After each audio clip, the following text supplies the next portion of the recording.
It's a White House tradition of sorts. Before every State of the Union, big-name journalists get a private briefing with the president. This year, though, President Trump's favorite media punching bag, CNN, was conspicuously absent. But if you thought the press might show some solidarity over that snub, you thought wrong. This year's pre-State of the Union briefing wasn't entirely off the record, with President Trump allowing journalists to report a few details, including a promise that his speech would be mellow. He described it as, quote, extraordinarily low-key. Trump offered that and other pearls of wisdom to a who's who of TV news: Norah O'Donnell, Lester Holt, David Muir, Chuck Todd.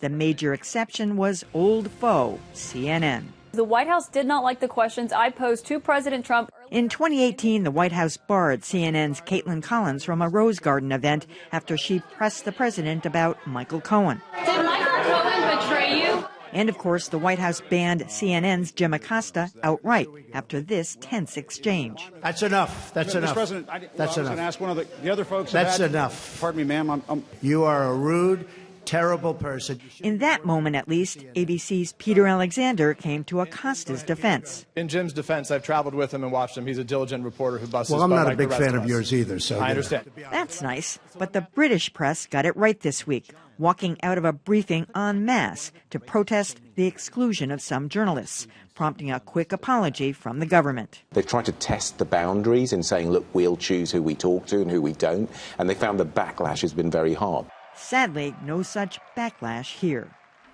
Okay, Dan, coming to you first. You used to work at the White House for CNN.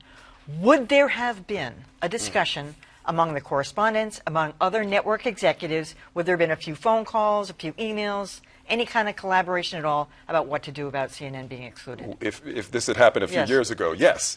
I really think there would have been this kind of discussion. And I was surprised, actually, when no one really stepped up in protest.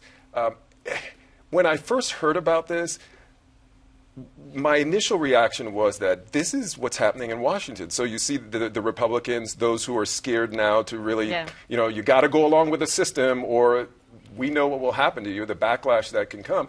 And has this now reached the level of the press? That they want to have the access. They want to get invited to these things. And so they're not going to go. It's every man for himself. That's kind of what it feels like. I should point out, even though I have not been to one of these, because it was usually the anchors who would get invited, I don't think there's a lot of substance that comes out of these kinds of pre-briefings. Right, but you go there and you have drinks and you eat and you hear what you already know is going to happen at this event anyway. Well, that's the thing that struck me is there's no reporting value to this at all, especially with the president who puts out everything that he's thinking on Twitter on a momentary basis throughout the day. So, the only thing that these anchors could want is a little bit of a sort of a good time and some access that they don't even need, that wouldn't even inform their reporting. So I was disappointed, too, that they didn't draw the line. Disgusting behavior by the anchors, and it was especially telling that the British did so much better by walking out on the Prime Minister. The only thing that would have made it better than what happened is if they had come out afterwards and just started leaking. Well, they did. Well, they did a little bit, a little photos. bit. But I mean, I would have liked to have heard every detail.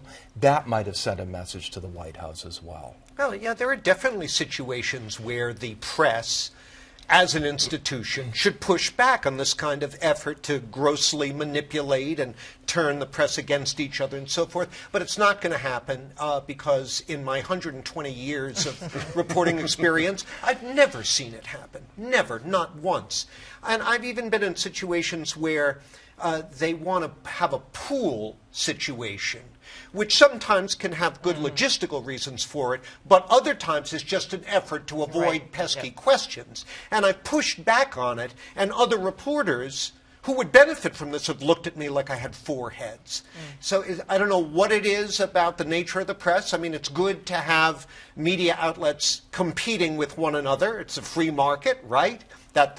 Hopefully that produces a better product, but the end result is there will never be this solidarity. To its credit, the New York Times doesn't go to these kinds of things because, I don't know if they're even invited to this one, but because they say we don't agree to off the record beforehand, which is, you know, Yep. And it's one thing. If, I was wondering, did the I didn't see anything about the White House Correspondents Association stepping up. The organization, they usually will launch some kind of formal protest if someone's being kept out, and they were quiet, which that's intriguing as well.